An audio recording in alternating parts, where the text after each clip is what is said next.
So, hello and welcome back yet again. We are back with Beverly of Graustark, which should probably be called Beverly of Washington or Beverly of Dixie or something like that. But she does seem to be taking to at least somewhat the fiction that she is the princess. So I guess we'll let her run with it for at least a little while. I'm not sure how well it's going to work out for her, but I guess that's all up to the princess and all of her people. When we left last, our shepherd, well, goat goat herder, Baldos was being treated. Princess Yetive gave the order to her baron that he is to basically do what Beverly wanted, which was to give a full pardon to Baldos until she withdraws her protection from him, which seems like a get out of jail free clause for the princess, but again, we're just going to have to wait and see. This seems like an overly convoluted plot, but you know, it also seems like it could be a lot of fun. I hope everybody is doing good. Probably in a couple days, I'll be taking down the holiday decor, and that's kind of sad. I don't know what I'm going to put up there in place of it. I've kind of been enjoying all of the festive lights, but you know, Christmas has come and gone. I wonder what New Year's decor looks like. I should look that up online. Anyway, thank you. We're going to jump right back in. Please don't forget to hit the thumbs up on this. It does always make me smile. I know I always say that at the end, but I figured I'd say it at the beginning just because. And yeah, we're going to be jumping back into Beverly of Graustark by George Barr McCutcheon with Chapter 10, Inside the Castle Walls.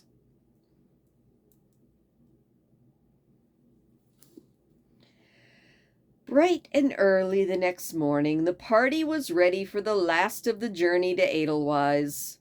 Less than 20 miles separated Ganlook from the capital, and the road was in excellent condition.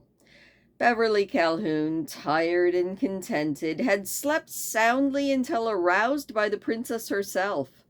Their rooms adjoined each other, and when Yetive, shortly after daybreak, stole into the American girl's chamber, Beverly was sleeping so sweetly that the princess would have retreated had it not been for the boisterous shouts of stable boys down in the courtyard below the window. She hurried to the window, and she looked out upon the gray-cloaked morning. Postilions and stable boys were congregated near the gates, tormenting a raggedy old man who stood with his back against one of the huge posts. In curiosity, she called Beverly from her slumber, urging the sleepy one to quickly come to the window. "Is that one of your friends from the wilderness?" asked the princess. "It's Franz!" cried Beverly, rubbing her pretty eyes. Then she became thoroughly awake. "What are they doing to him? Who are those ruffians?" she demanded. "They are my servants, and—" "Well, shame on them, the wretches! What has old Franz done that they should— You call out to them. You tell them that you'll cut their heads off if they don't stop. He's a dear old man in spite of his rags, and he—" The window sash flew open, and the tormentors in the court below were astonished by the sound of a woman's voice coming as if it were from the clouds. A dozen pairs of eyes were turned upwards, and the commotion ended suddenly. In the window above stood two graceful figures in white robes. The sun, still far below the ridge of the mountains, had not yet robbed the morning of the gray, dewy shadows that belonged to 5 o'clock. "What are you doing to that poor old man?" cried Yetive. And it was the first time any of them had ever seen anger in their princess's face.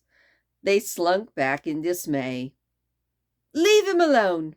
You, Gartz, see that he has food and drink without delay. Report to me later on, sir, and explain, if you can, why you have conducted yourself in so unbecoming a manner."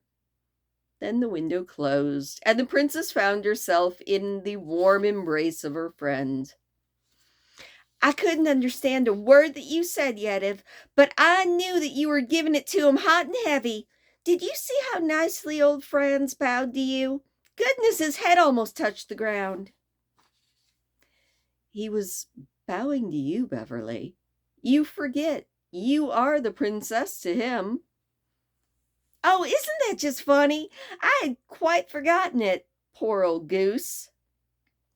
Later, when the coaches and the escort were drawn up in front of the Rallowitz Palace ready for the start, the princess called the chief postilion, Gartz, to the step of her coach. "What was the meaning of the disturbance that I saw this morning?" she demanded. Gartz hung his head. "We thought the man was crazy, Your Highness. He had been telling us such monstrous lies." "Are you sure that they were lies?" said the princess. "Oh, quite sure, Your Highness. They were laughable. He said, for one thing, that it was he who drove Your Highness's coach into Ganlook last night, when everybody knows I was in charge of the coach and horses." "You are very much mistaken, Gartz," said the princess. He blinked. Your Highness," he gasped, you surely remember." "Enough. Franz drove the princess into Ganlook last night. He said it himself, didn't he?" Yes, Your Highness," murmured poor Gartz. "What more did he say to you?" He said that he had come from his master, who is in the hospital, to inquire after your health and to bear his thanks for the kindness that you have secured for him. He said that his master is faring well and is satisfied to remain where he is. Also, he said that his master was sending him back into the mountains to reassure his friends that he is safe and to bear a certain message of cheer to them, sent by the princess. It was all foolish and crazy, Your Highness. We couldn't help but joke and laugh at the poor man." "It is you who have been foolish. Send the old man to me." He's already left, Your Highness." "Oh, even better," said the princess, and she dismissed him with a wave of the hand. Gartz went away in a daze, and for days he took every opportunity to look for other signs of mental disorder in the conduct of his mistress, at the same time indulging in speculations as to the soundness of his own mind. Ganlook's population lined the chief thoroughfare, awaiting the departure of the princess, even though the hour was early. Beverly peered forth curiously as the coach moved off. In the quaint, half-oriental costumes of the people, in their odd little children, in their bright colors, she could see the perfect love and reverence that shined in the faces of the multitude, and it impressed her deeply. She was never to forget that picturesque morning. Baron Dangloss rode beside the coach until it passed through the southern gates and into the country. A company of cavalrymen acted as her escort. The bright red trousers and the top boots with their deep blue jackets reminded Beverly more than ever of the operatic figures that she had seen so often back home.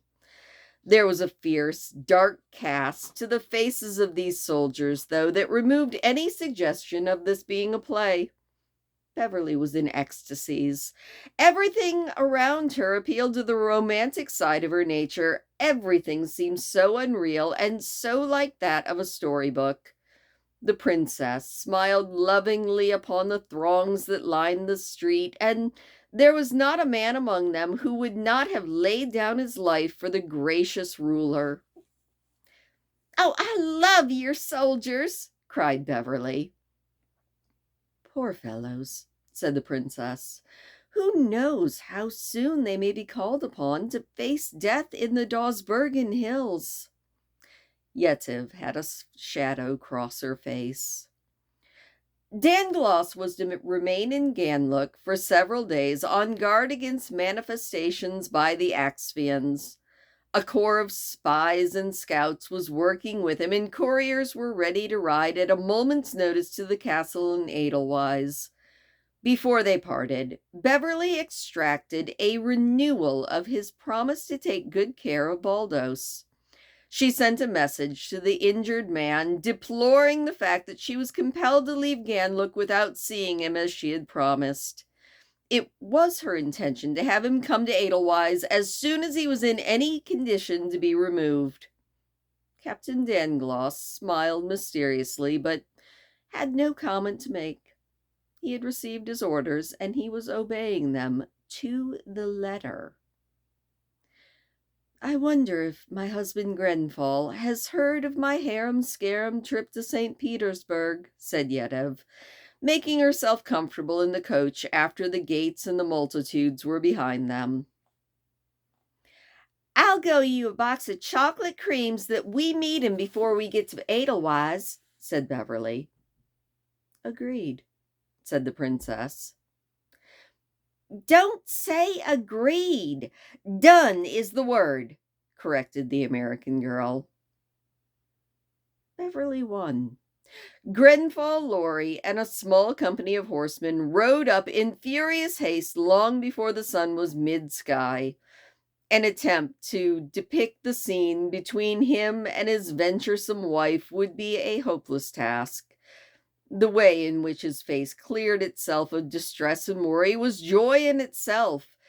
To use his own words, he breathed freely for the first time in hours. The American took the place of the officer who was riding next to the coach, and the trio kept up an eager and interesting conversation for the next 2 hours. It was a warm, sleepy day, but all signs of drowsiness disappeared with the arrival of Lorry. He had reached Edelweiss late the night before, after 3 days' ride from the conference with Dawsbergen. At first, he encountered trouble in trying to discover what had become of the princess. Those at the castle were aware of the fact that she had reached Ganlook safely, and they sought to put him off with subterfuge. He stormed to such a degree, however, that their objects completely failed. And the result was that he was off for Ganlook with the early light of day. Regarding the conference with Prince Gabriel's representatives, he had very little to say. The escaped murderer naturally refused to surrender and was to all appearances quite firmly established in power once more. Lorry's only hope was that the reversal of feeling in Dawsbergen might work ruin for the prince.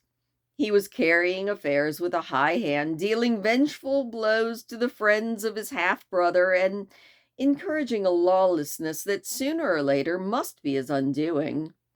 His representatives at the conference were arrogant, law-defying men who had laughed scornfully at every proposal made by the Graustarkians.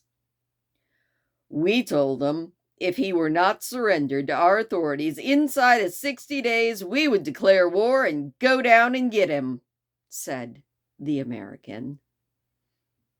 2 months, cried Yetive. "I don't understand." "There was a method to the ultimatum. Axphian, of course, will set up a howl, but we can forestall any action that Princess Volga might undertake. Naturally, one might suspect that we should declare war at once, insomuch as he must get taken sooner or later, but here's the point. Before 2 months has elapsed, the better element of Dawsbergen will be so disgusted with the new dose of Gabriel that it's going to do anything to avert a war for him. We have led them to believe that Axphian will lend moral, if not physical, support to our cause. Give them 2 months in which to get over all this hysteria, and they'll come to their senses. Gabriel isn't worth it, you see, and down in their hearts, They all know it. They really loved young Danton, who seems to be a devil of a good fellow. I'll wager my head in 6 weeks they'll be wishing that Danton were on the throne again. And think of it, Yetive dear. You were off there in the very heart of Axphion, risking everything. He wiped a bit of sweat from his brow. It is just 11 days since I left Edelweiss, and I've had a lovely journey, said Princess Yetive, with one of her rare smiles. Her husband shook his head gravely, and she resolved in her heart never to give him such a cause for alarm. And in the meantime, Mr. Grenfall Lorry, you are blaming me and hating me and all of that for being the real cause. Beverly Calhoun piped up from the back. I'm awfully sorry, but, sir, I didn't put her up to this ridiculous trip that she took. The princess nodded. She did it all of her own free will and accord. Besides, I'm the one that met the lion and almost got devoured, not Yetive. Miss Beverly, I'll punish you by turning you over to old Count Marillax, the commander of the army in Graustark. Lorry laughed. He's a terrible ogre, worse than any lion. Oh, heaven pity you, Beverly, if you fall into his clutches, said Yetive.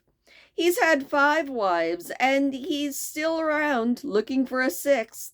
You see how terrible it would be. I wouldn't be afraid of him, said Beverly.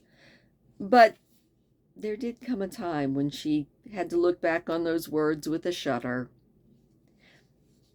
By the way, Yetive, I've had word from Harry Anguish. He and the Countess will leave Paris this week, if the baby's willing, and will be in Edelweiss soon. You don't know how it relieves me to know that Harry will be here at this time. Yetive's eyes answered her husband's enthusiasm. Both of them had a warm and grateful memory of the loyal service which the young American had rendered his friend when they had first come to Graustark in quest of the princess, and both had a great regard for his wife, the Countess Dagmar, who, as Yetive's lady-in-waiting, had been through all of the perils of those exciting days with them. As they drew near the gates of Edelweiss, a large group of horsemen rode out to meet them. The afternoon was well on its way to night, and the air of the valley was cool and refreshing despite the rays of the June sun. Edelweiss at last, murmured Beverly.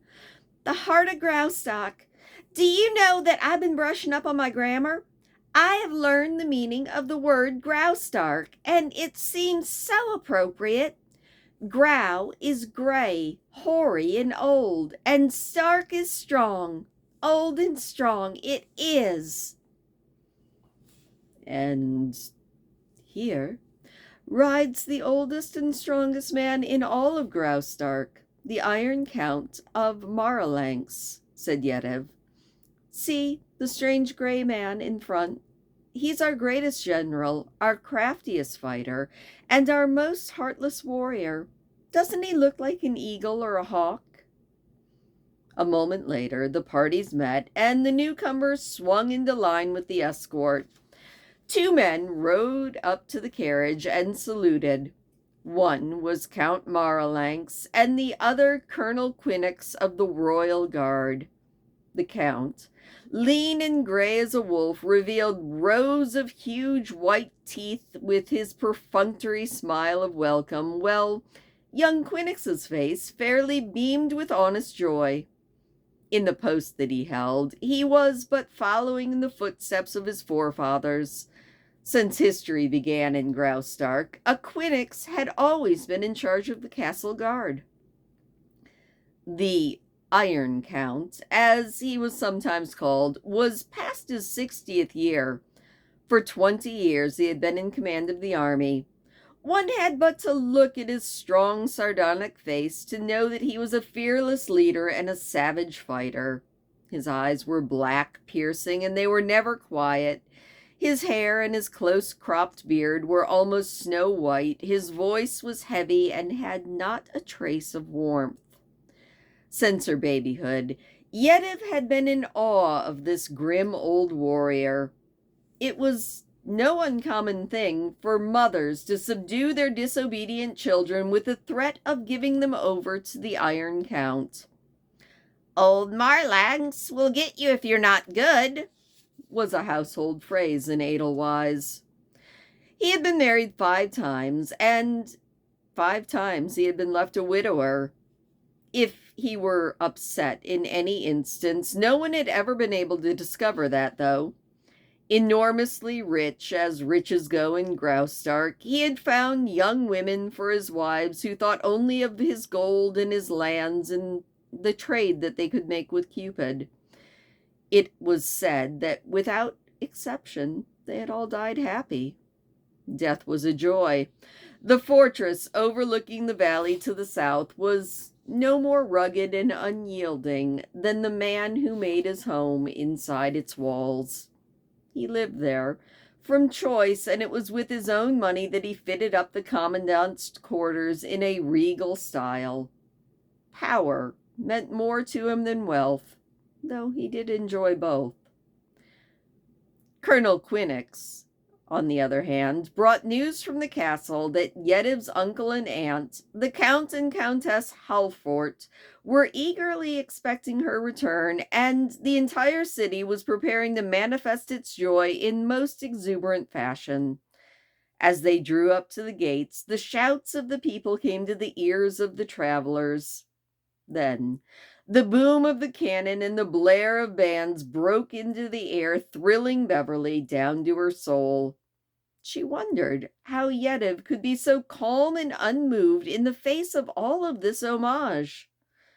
Past the great Hotel Rengeratz and the tower went the procession, out into the broad stretch of boulevard that led to the gates of the palace grounds, which were standing open wide and inviting. Inside was Jacob Frosch, the chief steward of all the grounds, with his men drawn up in a line. Upon the walls, the sentries came to parade rest. On the plaza, the royal band was playing as though inspired. Then the gates closed behind the coach and its escort, and Beverly Calhoun was safe inside the castle walls. The Iron Count himself handed her from the carriage at the portals of the palace, and she stood there like one in a dream. And that is how chapter 10 ends. So that was a kind of just travel chapter, I guess. I was going to say that was a pointless chapter, but it probably wasn't, because I feel like all of those names that I will promptly forget are probably important, so hopefully they'll get repeated a lot. Also, I saw a comment on Goodreads that I do have to agree with. I kind of have to wonder if this is where the stereotype of the American tourist in Europe came from, or if American tourists in Europe have always been mocked for, like, not even trying to speak the language and acting like everybody should just speak English, etc., and so on. And I'm not saying I'd be any better in Europe, but yeah, it is kind of funny that Beverly is definitely acting quite like an American tourist in any place. So that did kind of make me laugh a little bit. Anyway, thank you as always for listening. I hope that you enjoyed that chapter. It was just as silly as all the rest of them have been. So yeah, so much political intrigue. It's kind of fun. Also, this definitely referenced the book 1, which I don't have, unfortunately. Thankfully, I don't feel too lost. You can kind of tell that book one must have been about this Laurie fellow who is now married to Princess Yetiv and all of his adventures. I kind of wouldn't mind finding it, though. Anyway, enough of all that. Thank you so much for listening. I hope that you enjoyed that chapter. Please do hit the thumbs up if you are still around on your way out, and I will see you tomorrow.